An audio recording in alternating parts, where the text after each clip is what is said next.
Bienvenidos a Ruta del Salida, el canal donde exploramos los misterios más perturbadores de América Latina. Soy su anfitrión, y hoy vamos a sumergirnos en una historia que hará que cuestionen todo lo que saben sobre el poder, el silencio y la verdad. Antes de comenzar, necesito hacer una advertencia importante. El caso que voy a narrar es absolutamente real. Sucedió en septiembre de 2014, en una gran ciudad de México. Por cuestiones de seguridad y respeto a las personas involucradas, he modificado nombres, lugares específicos y algunos detalles identificables. Pero la esencia de la historia, el horror de lo que sucedió, permanece intacto. Esta es la historia de una mujer que gritó algo que nunca debió haberse dicho en voz alta, y por eso ella desapareció. Prepárense, ajusten el volumen, y por favor, cierren sus puertas con llave. Comencemos. Era una noche común de septiembre en una de las avenidas más transitadas de la Ciudad de México. Las luces de los postes iluminaban el ir y venir de automóviles. Los taxis tocaban la bocina impacientes y los peatones caminaban apresurados hacia sus destinos. Nada indicaba que aquella noche sería diferente a cualquier otra. Hasta que, alrededor de las 11 de la noche, una mujer apareció tambaleándose en medio de la calle. Su nombre era Marina Valdés. Tenía 28 años, estaba graduada en comunicación social y trabajaba en eventos corporativos para empresas de alto nivel. Marina era conocida por su profesionalismo, su sonrisa elegante y su capacidad para organizar las fiestas más exclusivas de la élite mexicana.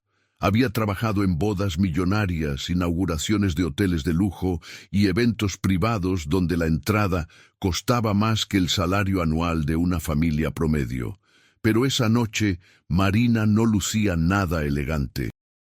Vestía un vestido negro desgarrado, sus pies estaban descalzos y ensangrentados, su cabello largo y oscuro caía despeinado sobre su rostro. Sus ojos estaban abiertos de par en par, con una expresión de terror absoluto, como si hubiera visto algo que ningún ser humano debería ver jamás. Los primeros automovilistas que la vieron pensaron que estaba ebria o drogada. Algunos tocaron la bocina, otros la esquivaron con cuidado. Pero entonces Marina comenzó a gritar. Y lo que gritó heló la sangre de todos los que la escucharon. Ellos comen carne humana, los he visto, comen personas.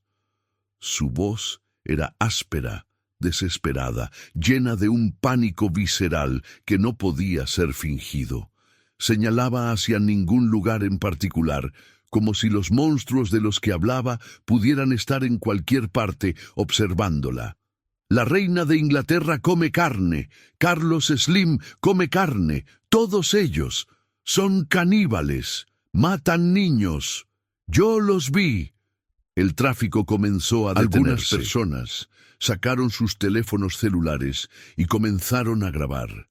En 2014, las redes sociales ya estaban en pleno auge, y un video de una mujer histérica gritando sobre canibalismo en medio de una avenida era el tipo de contenido que se volvía viral en cuestión de minutos. Marina continuaba gritando cada vez más frenética. «Tienen que creerme, yo trabajaba para ellos, organizaba sus fiestas, vi lo que hacen en esas mansiones, matan gente, se comen a los niños. Nadie hace nada porque tienen todo el poder». Un hombre mayor se acercó a ella, intentando calmarla. «Señorita, tranquilícese, voy a llamar a una ambulancia». Pero Marina lo apartó con violencia, sus ojos llenos de lágrimas y terror. «No, no llamen a nadie. Ellos controlan todo, la policía, los hospitales, todo. Si me llevan, me van a matar. Por favor, tienen que escucharme, tienen que creer lo que estoy diciendo». Para ese momento ya se había formado una pequeña multitud alrededor de ella. Algunos grababan con sus teléfonos, otros murmuraban entre sí incrédulos. La mayoría pensaba que estaban presenciando un brote psicótico, tal vez inducido por drogas. Después de todo, ¿quién en su sano juicio diría algo así? Pero había algo en la forma en que Marina hablaba, en la convicción absoluta de sus palabras, en el terror genuino de su mirada que hacía dudar. No parecía una adicta delirante. Parecía alguien que había visto algo terrible y estaba pagando el precio por hablar. Ellos me persiguen. Estuve en una de sus fiestas esta noche. Vi cómo llevaban a una niña pequeña. No puedo sacarme esa imagen de la cabeza. Tengo que decirlo. Alguien tiene que saber. Fue entonces cuando llegó la policía. 2 patrullas aparecieron con las sirenas encendidas y 4 oficiales descendieron rápidamente. Se acercaron a Marina con cautela, como si estuvieran aproximándose a un animal herido y peligroso. «Señora, necesitamos que se calme», dijo uno de los oficiales, un hombre corpulento con bigote gris. Marina retrocedió, levantando las manos en un gesto defensivo. «No, ustedes trabajan para ellos. Ustedes también están involucrados. No voy a ir con ustedes». Los oficiales intercambiaron miradas. Claramente estaban lidiando con una situación delicada. Marina continuaba gritando acusaciones cada vez más específicas, nombrando empresarios, políticos, figuras públicas de alto perfil. Mencionaba direcciones de mansiones, fechas de eventos, nombres en clave. «El evento del 15 de agosto en la Hacienda del Sol. Yo estuve ahí. Yo organicé esa fiesta. Vi lo que hicieron después de que se fueron los invitados regulares. Se quedó solo el círculo interno y trajeron a esas personas que nadie iba a extrañar. Indigentes, inmigrantes, niños de la calle». Uno de los oficiales más jóvenes se veía incómodo. Susurró algo a su compañero, quien negó con la cabeza firmemente. «Señora Valdés», dijo el oficial del bigote, y el hecho de que supiera su nombre hizo que Marina se congelara por un momento. «Necesita venir con nosotros. Vamos a llevarla a un lugar donde pueda recibir ayuda». «¿Cómo sabe mi nombre?», preguntó Marina, su voz ahora temblando no solo de miedo, sino de comprensión. «Ustedes ya sabían quién soy, ya me estaban esperando, ya les avisaron que hablé». Los oficiales avanzaron hacia ella. Marina intentó correr, pero uno de ellos la sujetó del brazo. Ella forcejeó, gritando aún más fuerte, pidiendo ayuda a la multitud que observaba. «Por favor, alguien grabe esto, suban los videos, que el mundo sepa, no dejen que me silencien. Mi nombre es Marina Valdés, trabajé para eventos exclusivos Elite. Si algo me pasa, fue por esto, por favor». La multitud seguía grabando, pero nadie intervino. Nadie se atrevió a enfrentar a la policía. Era México después de todo. La gente había aprendido que meterse en asuntos que no les incumbían podía ser peligroso. Los oficiales lograron esposar a Marina, quien continuaba luchando y gritando mientras la llevaban hacia una de las patrullas. Sus últimas palabras antes de que la metieran al vehículo fueron escalofriantes. «Ellos tienen granjas de personas. Tienen lugares donde crían niños para matarlos. Todo es real, el adrenocromo es real. Todo lo que dicen las teorías es cierto». La puerta de la patrulla se cerró, silenciando parcialmente sus gritos. Los oficiales dispersaron a la multitud rápidamente, y en cuestión de minutos las patrullas desaparecieron en la noche, llevándose a Marina Valdés. Lo que la gente no sabía en ese momento era que esa sería la última vez que alguien vería a Marina en público. Para la mañana siguiente, los videos del incidente ya estaban por todas partes. YouTube, Facebook, Twitter, foros de conspiraciones, grupos de WhatsApp. El metraje mostraba claramente a una mujer aterrorizada haciendo acusaciones explosivas contra algunas de las personas más poderosas de México y del mundo. Los comentarios estaban divididos. Algunos decían que Marina claramente estaba sufriendo un brote psicótico, posiblemente esquizofrenia paranoide o una reacción adversa a alguna droga. Otros argumentaban que su miedo parecía demasiado real, demasiado específico. ¿Por qué nombraría eventos y lugares concretos si estaba simplemente delirando? Pero lo más extraño comenzó a suceder en las siguientes horas. Los videos empezaron a desaparecer. Uno por uno, los clips subidos a YouTube recibían strikes por violación de las normas de la comunidad y eran eliminados. Las cuentas que los habían compartido en Facebook eran suspendidas temporalmente. Los tweets eran marcados como contenido sensible y eventualmente removidos. Para el mediodía del día siguiente era casi imposible encontrar un video completo del incidente. Solo quedaban fragmentos, clips de baja calidad, versiones con el audio distorsionado. Algunos usuarios más astutos lograron descargar los videos antes de que fueran eliminados y los resubieron a plataformas menos monitoreadas, a sitios de la Deep Web, a servidores privados.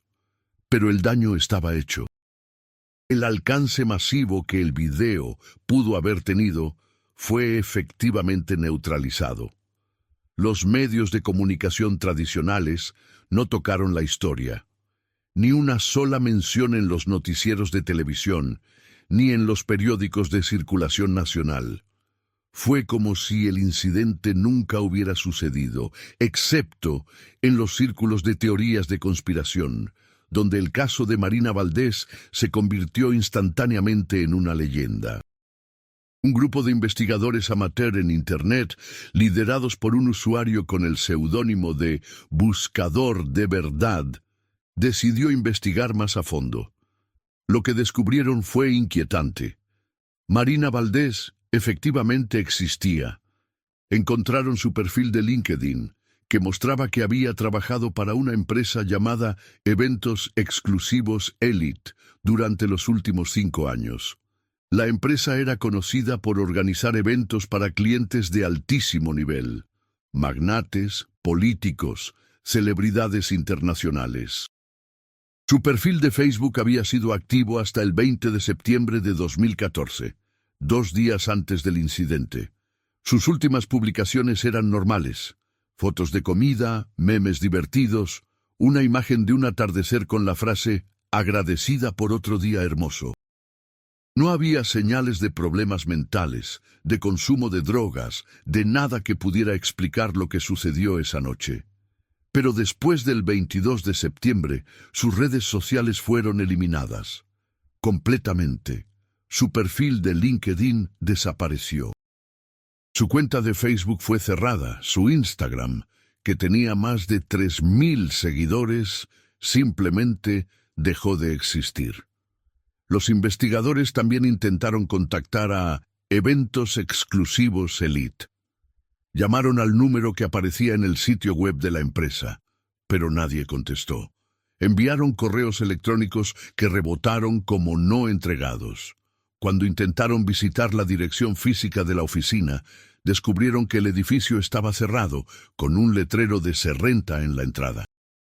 Era como si la empresa hubiera dejado de operar de la noche a la mañana. Un usuario logró contactar a alguien que afirmaba haber trabajado con Marina en la empresa. Esta persona, que se negó a dar su nombre real, dijo lo siguiente en un foro anónimo. Marina era una chica normal, súper profesional, muy organizada, pero en las últimas semanas, antes de lo que pasó, la notaba rara, como asustada. Un día me dijo que algunos de los eventos a los que había ido le daban mala espina. Que después de cierta hora les pedían a todos los empleados que se retiraran, excepto a algunos seleccionados. Ella era una de esas seleccionadas porque era de confianza. Me dijo que una noche vio algo que no debió ver, pero no quiso darme detalles. Solo dijo: «Mientras menos sepas, mejor para ti». 2 semanas después pasó lo de la avenida, y luego nunca más supe de ella. Los registros oficiales indicaban que Marina Valdés fue llevada al Hospital Psiquiátrico del Valle, una institución pública en las afueras de la ciudad, especializada en casos de emergencia mental. Según el informe policial, que eventualmente fue filtrado a la prensa, Marina ingresó al hospital a las 23:47 horas del 22 de septiembre de 2014. El diagnóstico preliminar fue episodio psicótico agudo con delirios paranoides. Se le administraron sedantes fuertes y fue colocada en una habitación de observación. Pero aquí es donde la historia se vuelve aún más extraña. Un enfermero que trabajaba en el turno nocturno de ese hospital y que más tarde habló bajo condición de anonimato con un periodista independiente, afirmó lo siguiente: esa noche fue muy rara. Trajeron a la chica y la pusieron en el ala de seguridad máxima, que normalmente usamos solo para pacientes violentos o con riesgo de fuga. Pero ella no estaba violenta cuando llegó. Estaba sedada, casi inconsciente. Lo extraño fue que como una hora después de que la ingresaron, llegaron 3 hombres en trajes. No eran doctores, eso estaba claro. Tenían ese aspecto de, no sé, agentes gubernamentales o algo así. Hablaron con el director del hospital en privado. Y después de eso, nos dijeron a todos los que estábamos en turno que nos retiráramos de esa sección. No nos acercáramos a la habitación de la paciente Valdés por el resto de la noche. Eso nunca había pasado antes. Nunca. El enfermero continuó. A la mañana siguiente, cuando llegué para mi siguiente turno, pregunté por la paciente. Me dijeron que había sido transferida a otra institución. Cuando pregunté a cuál, me dijeron que esa información era confidencial. Pero lo que me pareció más raro fue que no había ningún registro de la transferencia en el sistema. Era como si ella simplemente hubiera desaparecido. Los familiares de Marina reportaron su desaparición una semana después del incidente. Su madre, su hermana menor y su mejor amiga presentaron denuncias en la policía exigiendo saber dónde estaba. La respuesta oficial fue confusa y contradictoria. Primero, les dijeron que Marina había sido trasladada a un hospital psiquiátrico privado para recibir tratamiento especializado y que por cuestiones de privacidad del paciente no podían divulgar la ubicación. Cuando la familia contrató a un abogado y presionó más, la historia cambió. Entonces les dijeron que Marina había sido dada de alta del Hospital Psiquiátrico del Valle después de 48 horas y que se había ido por su propia voluntad.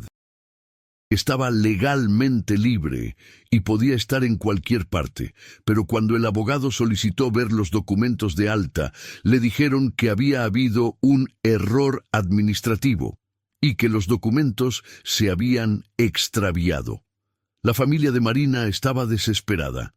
Su madre dio entrevistas a medios pequeños e independientes, suplicando que alguien la ayudara a encontrar a su hija. Mostró fotos de Marina sonriendo, fotos de su graduación, de cumpleaños familiares.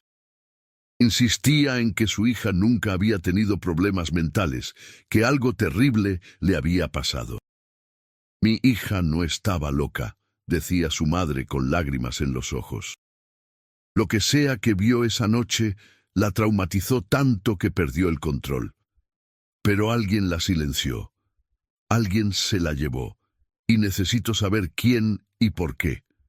Pero las investigaciones oficiales no llegaron a ningún lado. El caso de Marina Valdés fue archivado como persona adulta que decidió desaparecer voluntariamente. Sin víctima clara de crimen, sin evidencia de secuestro, la policía cerró el caso. En los años siguientes, el caso de Marina Valdés se convirtió en un tema recurrente en comunidades de conspiraciones. Surgieron docenas de teorías sobre lo que realmente le había sucedido. Teoría 1. Marina había sido testigo de un ritual de élite donde efectivamente se cometían actos de canibalismo. Estas prácticas, según algunos, son reales entre ciertos círculos de poder extremadamente cerrados y están vinculadas a creencias ocultas y ejercicios de control psicológico. Marina fue silenciada permanentemente para evitar que su testimonio ganara credibilidad. Teoría 2. Marina estaba siendo utilizada como traficante de personas para eventos de élite, sin saber inicialmente el propósito final. Cuando descubrió la verdad, intentó escapar y exponer lo que sabía. Fue capturada y probablemente asesinada. Teoría 3. Marina fue víctima de un experimento con drogas psicotrópicas o de control mental que salió mal. Durante uno de los eventos de élite, fue drogada con una sustancia que le causó un episodio psicótico donde vio cosas que no eran reales, pero que su mente interpretó como canibalismo. Su colapso público fue embarazoso para sus empleadores, quienes la hicieron desaparecer para evitar publicidad negativa. Teoría 4. Todo fue una campaña de desinformación deliberada. Marina era una actriz contratada para crear un incidente viral que luego sería desacreditado, con el objetivo de hacer que las verdaderas denuncias de abuso de élites parecieran ridículas por asociación. Una vez cumplido su papel, se le pagó generosamente y se retiró a vivir bajo una nueva identidad. Teoría 5. Marina realmente sufría de esquizofrenia no diagnosticada. Tuvo un brote psicótico genuino y después de ser tratada, decidió desaparecer voluntariamente para escapar de la vergüenza pública y comenzar una nueva vida en otro lugar. Cada teoría tiene sus defensores, cada una tiene elementos que parecen encajar, pero la verdad es que nadie sabe con certeza qué le pasó a Marina Valdés. Vale la pena examinar los nombres que Marina gritó esa noche. Mencionó a la reina de Inglaterra, a Carlos Slim y, según algunos testigos, a varios políticos mexicanos de alto nivel y empresarios internacionales. Ahora, es importante ser claros aquí. No hay evidencia alguna de que ninguna de estas personas esté involucrada en canibalismo o en crímenes relacionados. Las acusaciones de Marina fueron hechas durante lo que parecía ser un estado de extrema alteración mental, y no pueden ser tomadas como hechos. Sin embargo, lo que resulta interesante es el patrón de las acusaciones. Marina no mencionó a celebridades aleatorias o a personas al azar. Mencionó específicamente a individuos asociados con riqueza extrema, poder político y, en algunos casos, con teorías de conspiración preexistentes sobre élites globales. Esto llevó a algunos investigadores a preguntarse, ¿estaba Marina repitiendo teorías de conspiración que había leído en Internet? ¿O realmente tenía información específica que la llevó a hacer esas conexiones? Un detalle que muchos notaron fue que Marina mencionó adrenocromo en sus gritos. El adrenocromo es una sustancia química real que puede ser sintetizada en laboratorios, pero que en círculos de conspiración se ha convertido en el centro de teorías sobre élites que supuestamente cosechan esta sustancia de niños traumatizados para usarla como droga. Estas teorías no tienen base científica y han sido ampliamente desacreditadas. Pero el hecho de que Marina las mencionara específicamente hizo que algunos se preguntaran si había sido expuesta a esas ideas de alguna forma, o si genuinamente creía haber presenciado algo relacionado. 2 años después del incidente, un taxista se presentó en un programa de radio de conspiraciones, afirmando haber recogido a Marina Valdés la noche del incidente, horas antes de que apareciera gritando en la avenida. Según su relato, había recogido a una mujer joven en las afueras de la ciudad, cerca de una zona de mansiones y haciendas privadas. La mujer estaba descalza, su vestido estaba rasgado y lucía aterrorizada. Le pregunté si estaba bien, si necesitaba que la llevara a un hospital o a la policía, dijo el taxista. Ella me dijo que no, que me suplicaba que solo la llevara al centro de la ciudad. Estaba temblando. Seguía mirando por la ventana trasera, como si alguien la estuviera siguiendo. El taxista continuó. Durante el viaje, ella seguía murmurando cosas. Decía, lo vi, no puede ser real. Yo intenté calmarla, pero estaba en shock. Cuando llegamos al centro, ella salió corriendo sin siquiera pagarme. La última vez que la vi, estaba corriendo por la avenida, y pensé que algo muy malo le había pasado. Este testimonio, si es verdadero, sugiere que Marina estuvo en una ubicación específica antes del incidente público, una ubicación en una zona de mansiones de élite. Exactamente el tipo de lugar donde ella había organizado eventos exclusivos como parte de su trabajo. ¿Había escapado de uno de esos eventos? ¿Había visto algo que la traumatizó hasta el punto de colapsar mentalmente? Algunos investigadores comenzaron a notar un patrón inquietante. Marina Valdés no era la única persona vinculada a eventos de élite que había desaparecido en circunstancias extrañas. En 2012, un mesero que trabajaba en eventos exclusivos en Monterrey desapareció después de decirle a su familia que había visto algo que no debía en una fiesta privada. Su cuerpo nunca fue encontrado. En 2015, una fotógrafa que cubría eventos de alto perfil en Guadalajara publicó en su Facebook que estaba asustada por lo que había presenciado en un evento reciente. 3 días después, fue encontrada muerta en su apartamento. La causa oficial fue suicidio por sobredosis, aunque su familia insistió en que ella nunca había usado drogas. En 2016, un chofer privado que transportaba a élites a eventos secretos intentó vender información a un periodista sobre actividades ilegales que había presenciado. Fue atropellado por un auto no identificado una semana después. Murió en el hospital sin haber revelado la información. Estos casos, tomados individualmente, pueden explicarse como coincidencias, accidentes o tragedias separadas.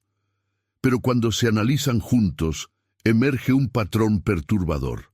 Personas que trabajan en la periferia del mundo de la élite, que afirman haber visto algo que no debían y que luego desaparecen o mueren en circunstancias sospechosas.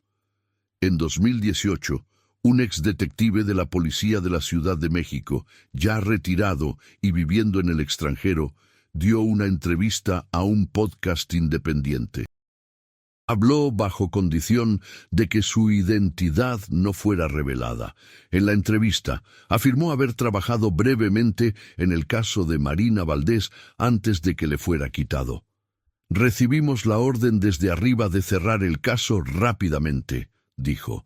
Nos dijeron que era solo una mujer con problemas mentales, que no había nada que investigar, pero yo había visto el video. Había algo en la forma en que ella hablaba. No parecía una loca delirante. Parecía alguien contando la verdad. El ex detective continuó. Intenté investigar por mi cuenta, en mi tiempo libre. Contacté a algunos de sus compañeros de trabajo de eventos exclusivos Elite. La mayoría se negó a hablar conmigo. Pero uno de ellos, después de mucha insistencia, me dijo algo que nunca olvidaré. Me dijo, detective, hay cosas que pasan en este país, en este mundo, que usted no quiere saber. Hay gente con tanto poder que puede hacer desaparecer a quien quiera. Si sigue investigando esto, puede ser el siguiente. Después de eso, dejé el caso. Tengo familia. No valía la pena arriesgar mi vida. Cuando el entrevistador le preguntó si creía que Marina realmente había presenciado actos de canibalismo, el exdetective respondió, no sé si literalmente vio canibalismo, pero creo que vio algo profundamente perturbador, algo ilegal, algo que involucraba a personas muy poderosas. Y creo que fue eliminada por eso. Si me preguntas dónde está ahora, mi opinión personal es que está muerta. Probablemente desde la misma noche que la arrestaron. La madre de Marina nunca dejó de buscarla. Durante años publicó volantes, ofreció recompensas, contrató investigadores privados, visitó hospitales psiquiátricos, asilos, refugios para personas sin hogar. Buscó en cada rincón que pudo. En 2019 circuló un rumor de que alguien había visto a una mujer que se parecía a Marina viviendo como indigente en las calles de Tijuana. La madre viajó inmediatamente a esa ciudad. Recorrió las calles durante semanas, mostrando fotos a todo el que encontraba. Pero nunca encontró a nadie que se pareciera a su hija. En 2021 hubo otro avistamiento reportado, esta vez en Oaxaca. Nuevamente la madre investigó, y nuevamente fue una pista falsa. Para 2023, la madre de Marina había envejecido considerablemente. El dolor y el estrés de años de búsqueda infructuosa habían cobrado su precio. En una de sus últimas entrevistas dijo algo devastador. Ya no sé si quiero encontrarla viva o muerta. Solo quiero encontrarla. Quiero darle un funeral. Quiero poder despedirme. Esta incertidumbre es peor que la muerte. Es un infierno que no termina nunca.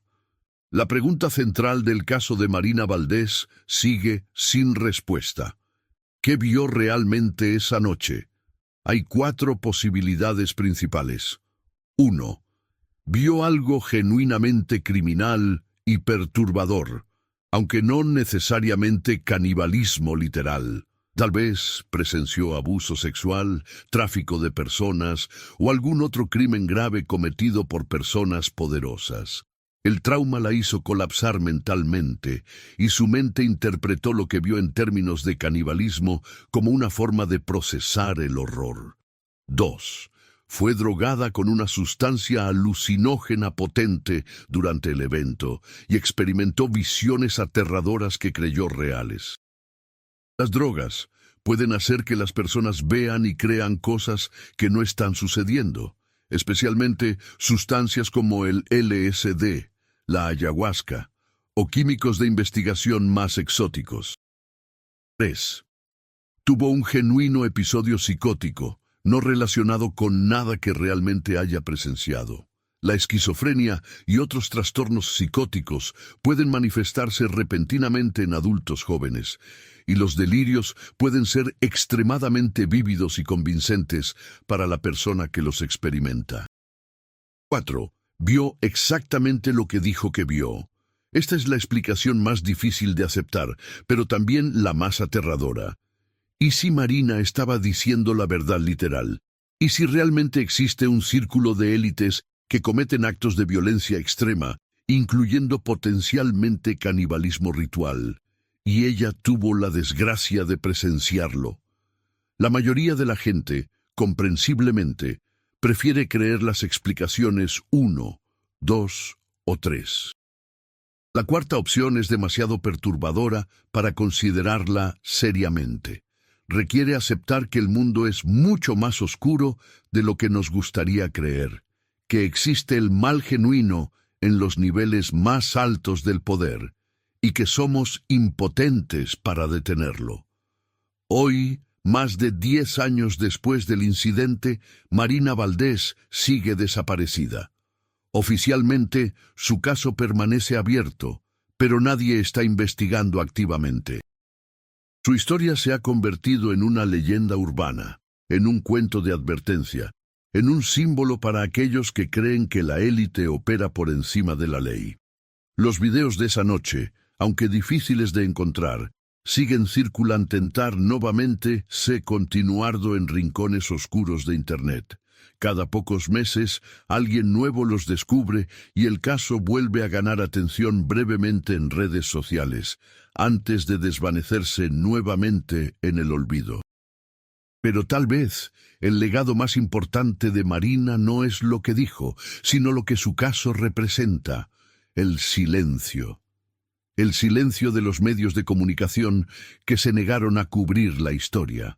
El silencio de las autoridades que cerraron el caso sin investigar realmente.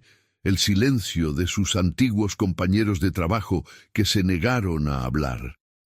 El silencio de una sociedad que prefiere creer que tales horrores no existen, porque aceptar su existencia sería demasiado perturbador. Marina gritó.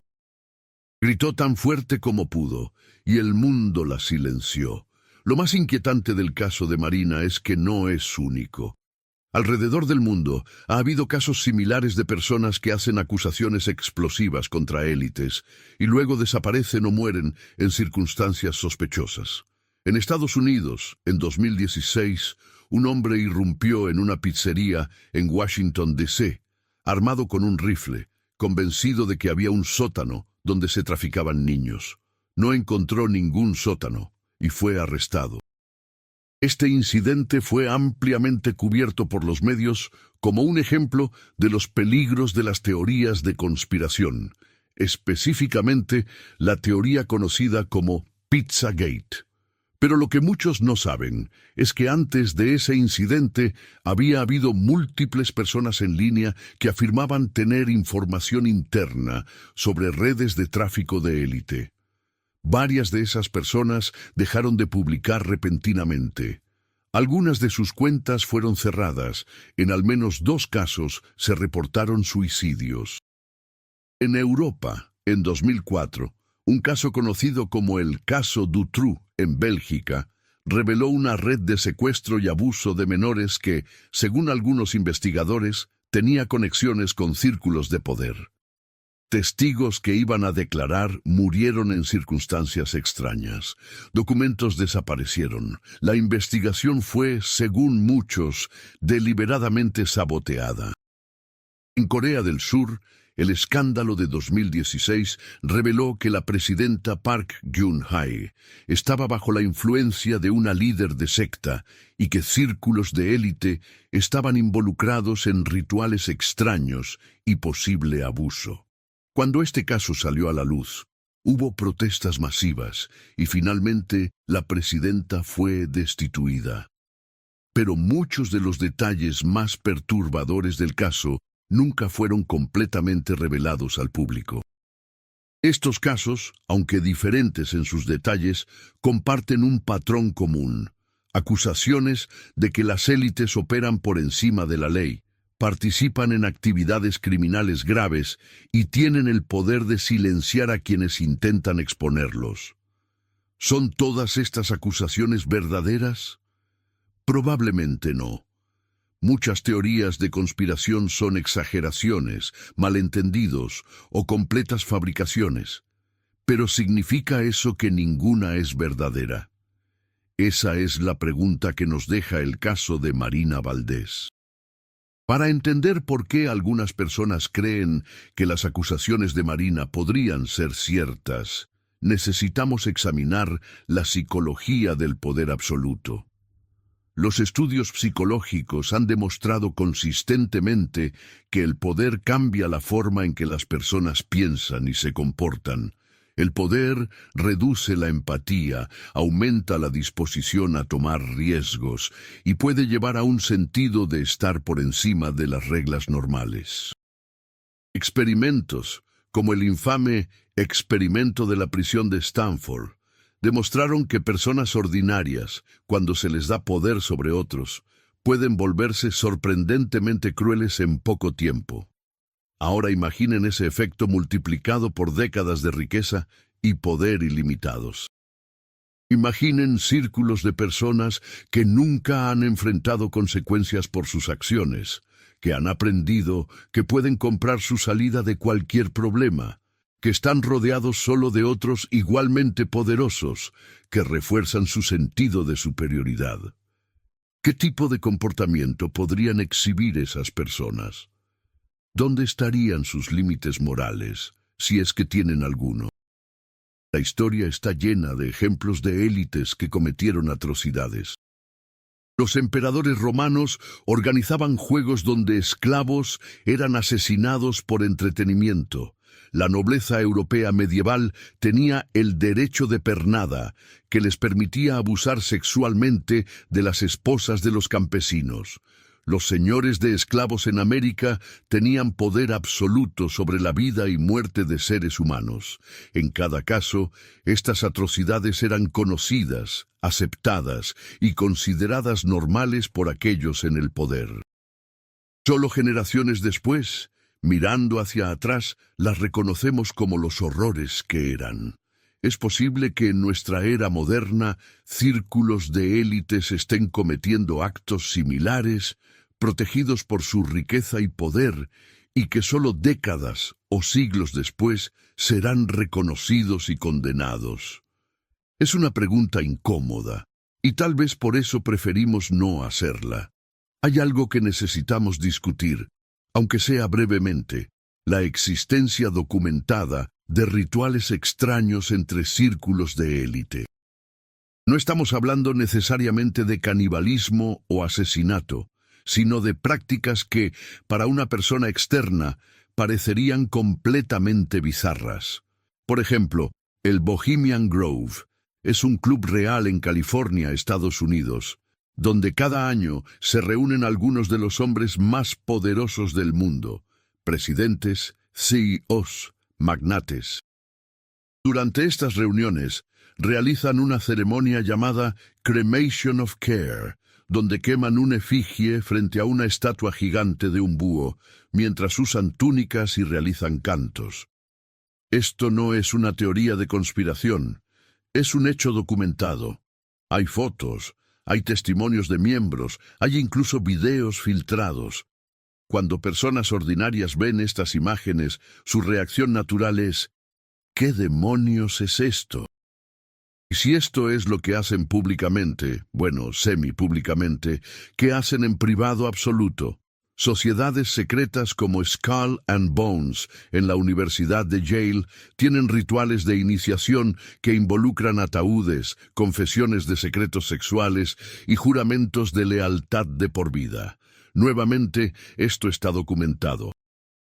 La realeza europea históricamente participaba en rituales elaborados que involucraban simbolismo esotérico, sangre de animales y prácticas que hoy consideraríamos completamente perturbadoras.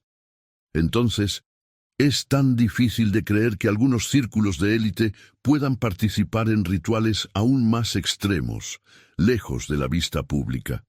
No estoy diciendo que el canibalismo sea real entre estas élites. No tengo evidencia de eso. Pero lo que digo es que el comportamiento ritual extraño entre élites es una realidad histórica y contemporánea documentada. Y eso hace que las acusaciones de Marina sean, al menos, dignas de consideración seria, en lugar de descarte inmediato. Marina mencionó específicamente adrenocromo en sus gritos. Vale la pena examinar de dónde viene esta teoría y por qué ha ganado tanta tracción en ciertos círculos. El adrenocromo es una sustancia química real, un compuesto que se produce por la oxidación de la adrenalina. Médicamente es conocido pero poco estudiado y no tiene usos terapéuticos significativos en la medicina moderna. En la cultura popular, el adrenocromo fue mencionado en el libro Miedo y Asco en Las Vegas, de Hunter S. Thompson, donde los personajes lo consumen como una droga psicodélica supuestamente obtenida de glándulas adrenales humanas. Esto era ficción literaria. Sin embargo, en años recientes, la teoría del adrenocromo ha evolucionado en comunidades de conspiración. La teoría afirma que élites torturan a niños para producir altos niveles de adrenalina en sus cuerpos, y luego cosechan esta sustancia de su sangre para usarla como una droga que proporciona efectos anti-envejecimiento y eufóricos. Desde una perspectiva científica, esta teoría no tiene sentido. El adrenocromo puede ser sintetizado en laboratorios por unos pocos dólares. No tiene propiedades psicoactivas significativas en humanos. No hay evidencia de que tenga efectos anti-envejecimiento. Entonces, ¿por qué esta teoría persiste? ¿Y por qué Marina la mencionó específicamente? Hay varias posibilidades. Una, Marina había estado expuesta a estas teorías en Internet antes del incidente, y cuando tuvo un colapso mental, estas ideas se incorporaron a sus delirios. 2. Alguien en los círculos donde trabajaba le habló de estas teorías, tal vez como una broma oscura o como una forma de asustarla, y ella las creyó. 3. Escuchó a alguien mencionar adrenocromo en contexto de algún ritual o práctica extraña, no necesariamente relacionada con niños, y su mente, en estado de trauma, conectó esto con las peores interpretaciones posibles.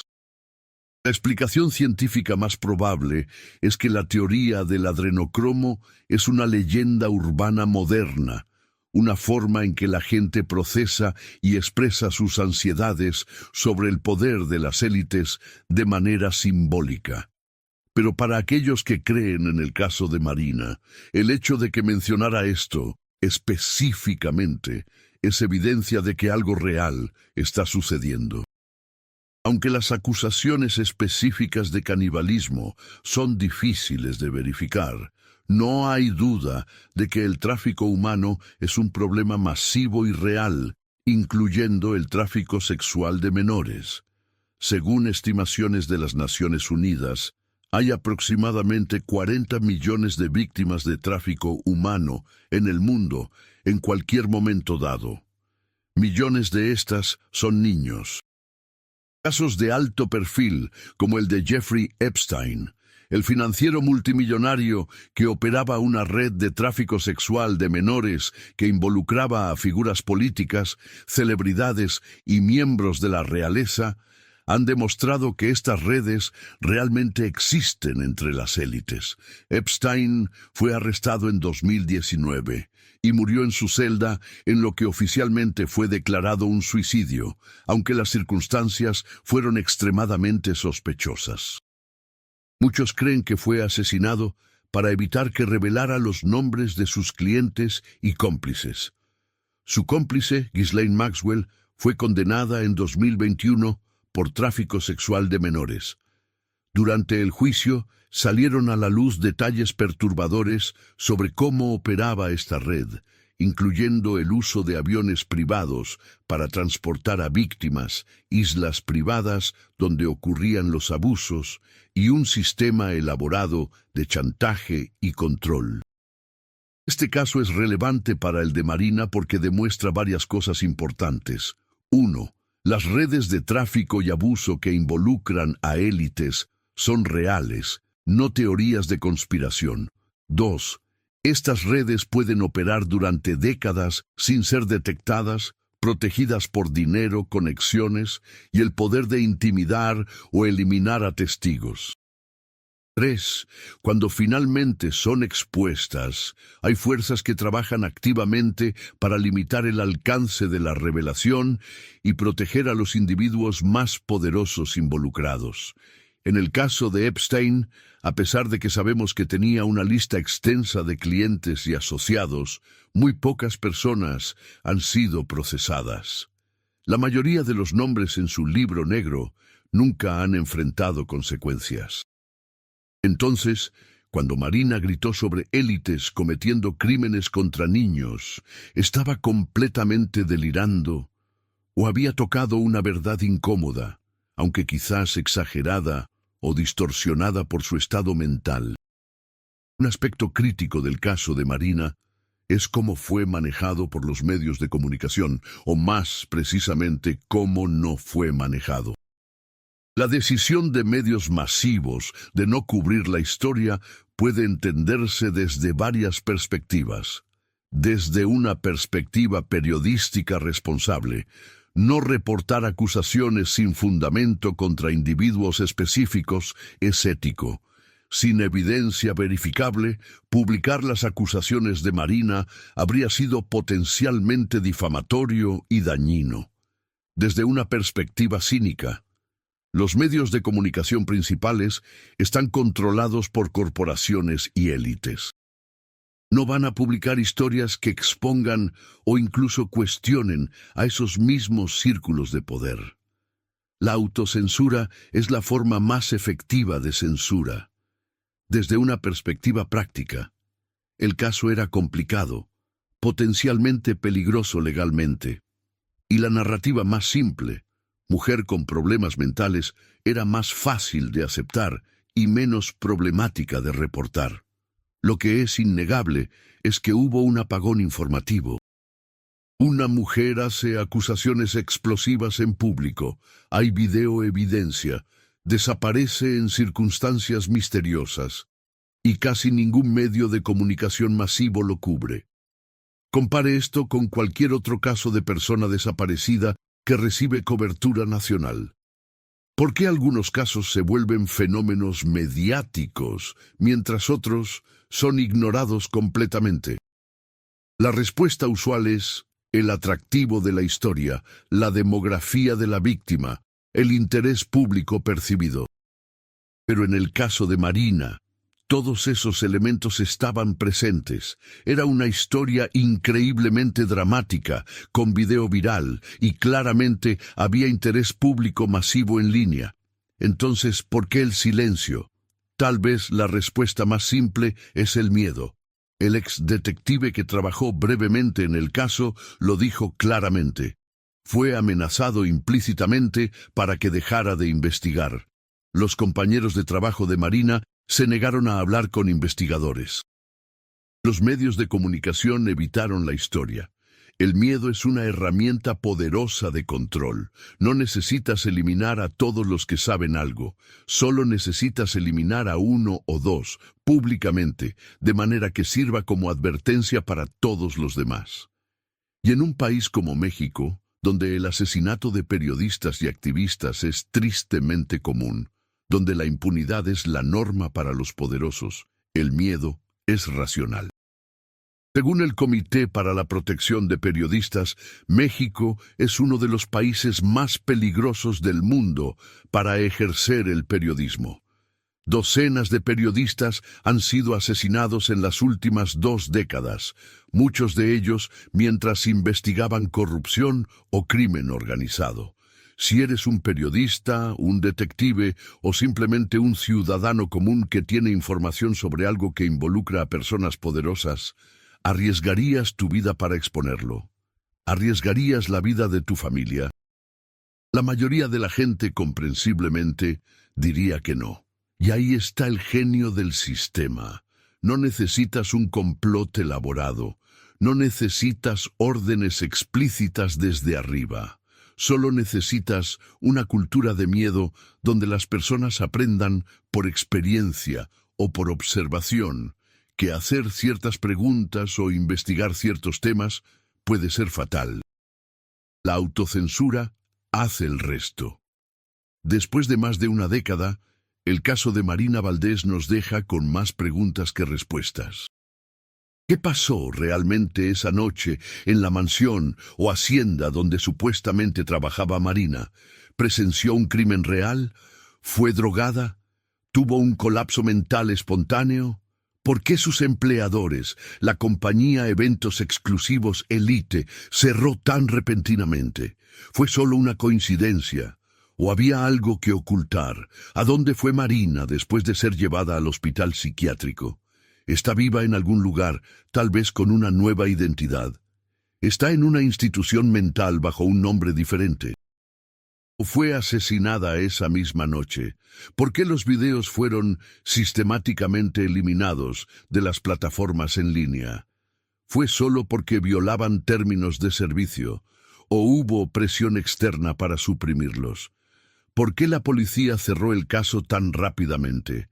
¿Fue solo incompetencia burocrática o recibieron órdenes específicas de no investigar? Y la pregunta más grande de todas, ¿estaba Marina diciendo la verdad? Aquí está la realidad incómoda que debemos enfrentar. Probablemente nunca sabremos la verdad completa sobre el caso de Marina Valdés. Los casos como este raramente se resuelven. Las personas con poder tienen recursos y conexiones que pueden hacer que la evidencia desaparezca, que los testigos se silencien, que las investigaciones se detengan. Y para aquellos de nosotros que solo podemos observar desde afuera, desde la periferia, estamos obligados a elegir qué creer basándonos en información incompleta, sesgos personales y nuestras propias concepciones sobre cómo funciona el mundo. Algunos elegirán creer que Marina estaba completamente delirando, que su caso es simplemente una tragedia de enfermedad mental no tratada, y que darle cualquier credibilidad es caer en teorías de conspiración peligrosas. Otros elegirán creer que Marina vio algo real, algo horrible, y que fue silenciada por ello. Verán su caso como evidencia de que las élites operan por encima de la ley y que el sistema está diseñado para protegerlos sin importar sus crímenes. La verdad probablemente está en algún lugar en el medio. Tal vez Marina vio algo perturbador, aunque no exactamente lo que describió.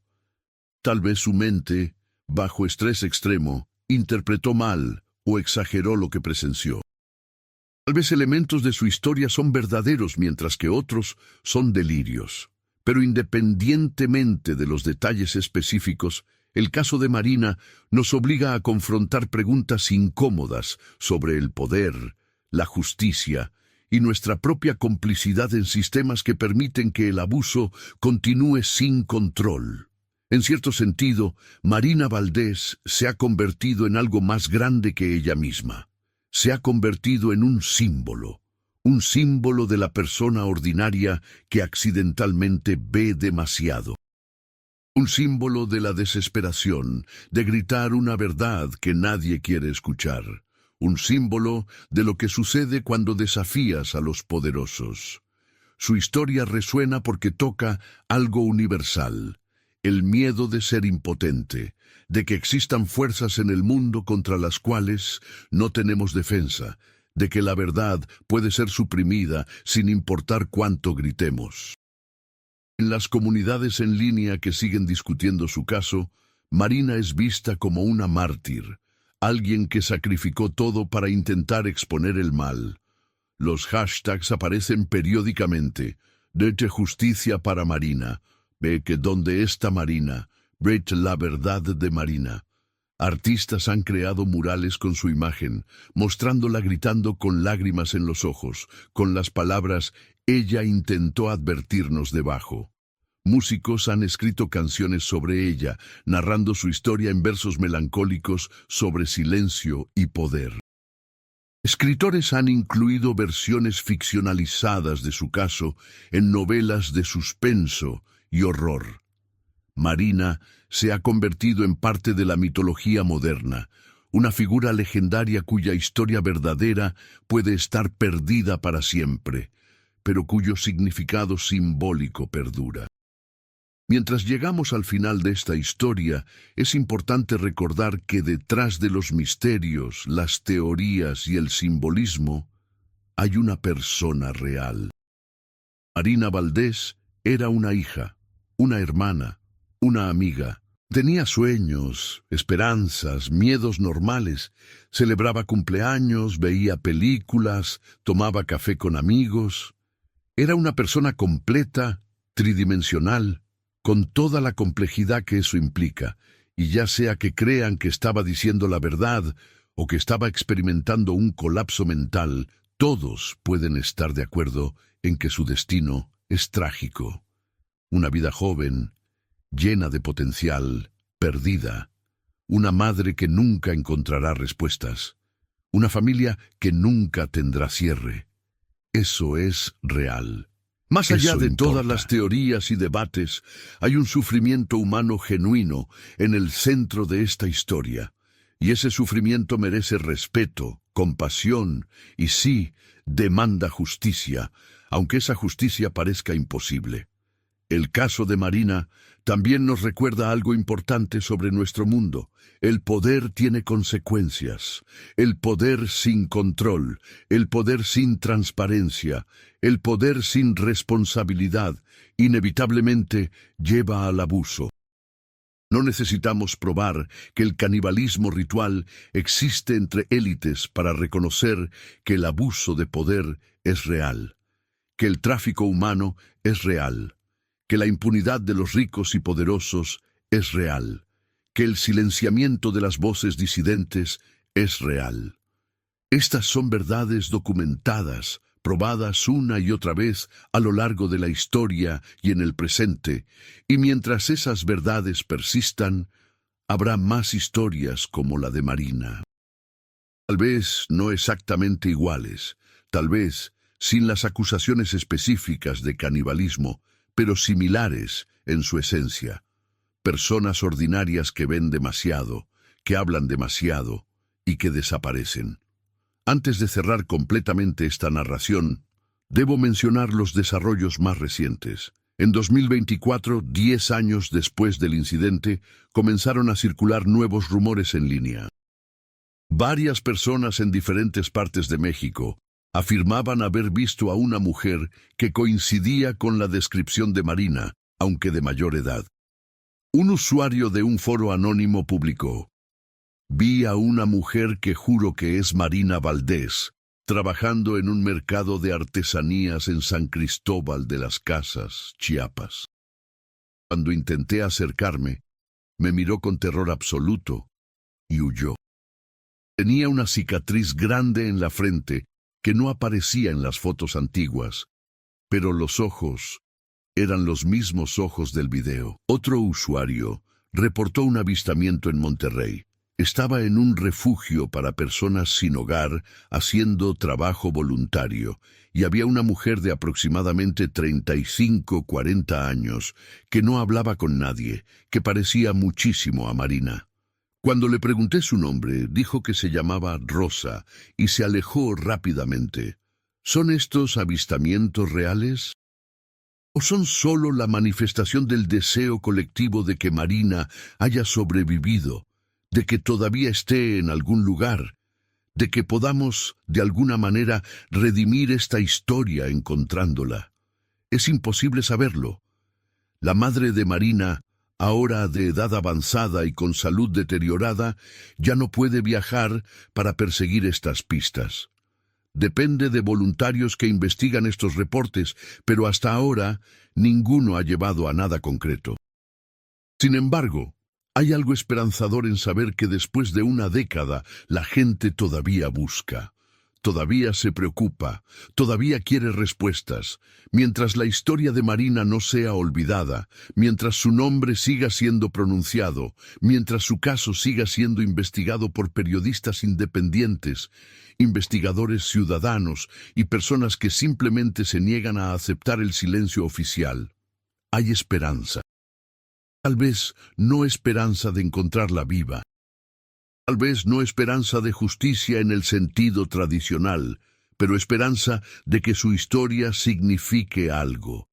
Que su grito en esa noche de septiembre no haya sido en vano, que haya despertado a algunas personas, haya plantado semillas de duda sobre las narrativas oficiales, haya inspirado a otros a hacer preguntas incómodas. Esa, tal vez, es la única victoria que podemos reclamar en una historia tan oscura. Y así, amigos de Ruta del Salida, llegamos al final de esta historia. La historia de Marina Valdés, la mujer que gritó la verdad, o al menos lo que ella creía que era la verdad, y que desapareció en el silencio que siguió. Ahora les pregunto a ustedes, a cada uno de los que han escuchado hasta el final, ¿qué creen? ¿Fue Marina una víctima de enfermedad mental, en el lugar equivocado, en el momento equivocado? ¿O fue testigo de algo que nunca debió ver? ¿Está viva en algún lugar, escondida o amnésica? ¿O su cuerpo descansa en una tumba sin nombre, en algún lugar que nunca será encontrado? Más importante aún, ¿qué nos dice su caso sobre el mundo en el que vivimos, sobre el poder, la verdad y la justicia? Los invito a compartir sus pensamientos en los comentarios. Cuéntenme qué teoría les parece más plausible. Cuéntenme si han escuchado historias similares en sus propias comunidades. Cuéntenme si conocen información sobre el caso que no haya mencionado. Esta es una comunidad donde buscamos la verdad juntos, donde no aceptamos las narrativas oficiales sin cuestionamiento, donde honramos a aquellos que fueron silenciados. Si esta historia les impactó, si creen que más personas necesitan conocer el caso de Marina Valdés, les pido que compartan este video, que lo envíen a sus amigos, a sus familiares, a cualquiera que esté dispuesto a escuchar. No olviden suscribirse al canal y activar la campanita de notificaciones. Cada semana traigo nuevos casos, nuevos misterios, nuevas historias que los medios principales no quieren que conozcan. Y si quieren apoyar este trabajo, si quieren que pueda continuar investigando y narrando estos casos, consideren convertirse en patrocinadores. Cada contribución, por pequeña que sea, ayuda a mantener esta búsqueda de verdad viva. Dejen su like si este video les hizo pensar, si les removió algo por dentro, si les recordó que hay preguntas en este mundo que todavía necesitan respuestas. Recuerden siempre, la verdad puede ser enterrada, puede ser suprimida, puede ser negada, pero nunca muere completamente. Siempre encuentra una forma de salir a la superficie. A veces toma años, a veces décadas, a veces generaciones. Pero eventualmente la verdad emerge. Marina gritó su verdad esa noche de septiembre.